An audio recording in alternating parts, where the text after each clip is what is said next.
More subtraction.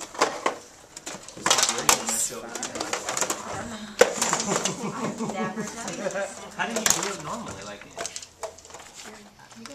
you borrow. Yeah. You borrow one. Yeah, that's right. You borrow it. But see, we are borrowing it. I know, but it's just a different different when you're way. writing I still it can't down. figure out how'd you get to the 1 here? I see why you do Because it, you've but that's taken- not how my head thinks. And you want to see the little 10 next to it. Yeah. How did you get this You 1 here? slash out the Because two. you had to take the one in.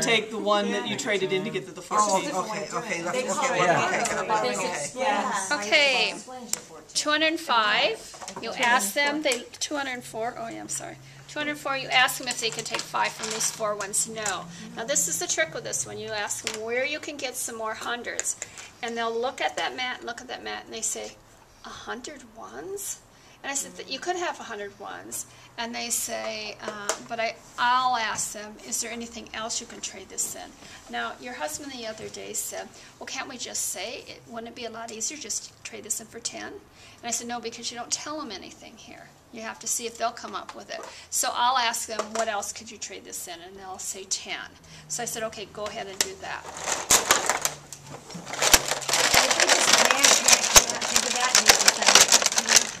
They should be. I said it's all here, and they're doing this. They should. If they can't, and if you give them a hint, what else could you trade this in? Oh, excuse me. What else is it worth? You know. Because originally I asked them where they could find more ones, but now I said, what else could you trade this in for? And I said, okay, go ahead and do this. So now you have to go back and look at what's happening here. You ask them, how many hundreds do they have? They have 1. How many tens do they have? They have 10. And how many ones do they have? They still had 4. So now you say to them, can you take 5 ones from 4 ones? No, but now where can you find some ones? And they'll trade in their 10.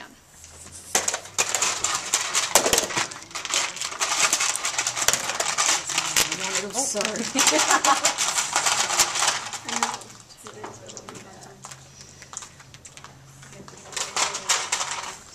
And then you're going to go back and ask them how many tens they have now, which would be 9, and you're crossing it out. And then how many ones they have? They have 14. So you're going to do what? can they write it on the number line? Because you're doing it on top. I used to always do it like that. I would just add the 10 here and then the 14 here. Does it No, matter? because you have to cross it out. You don't have it. They have to see that that was 10 there. I know what you're saying. Oh. Yeah. No, they have to cross it out to see that they no longer have 10. Oh, I cross it out after. But, okay. No. But you have to cross out your 4 ones too, because you have 14. 12, 13, 14. You have 14 ones now. Well, I add the 1 here, but so if they do I know, this, but see, that's what we don't want them to do. you don't. Because that's a 1, and on their thing they have 14. They're not. I know you're seeing 4 ones, but they're not. I know.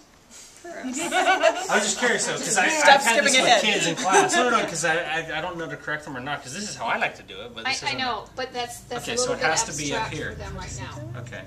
Because see now that's 14 ones. When you just take that little 1 over, we see 14. They do not see 14. Okay. They don't know what that is. They've counted here and have 14, but they don't see what you see.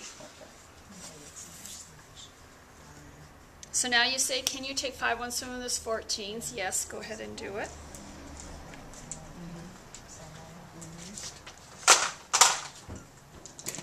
And then 9 ones from nothing else still gives you 9.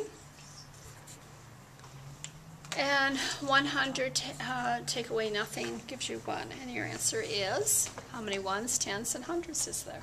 So, Mrs. Karen, if we had a 14 minus 5, would we do the same thing?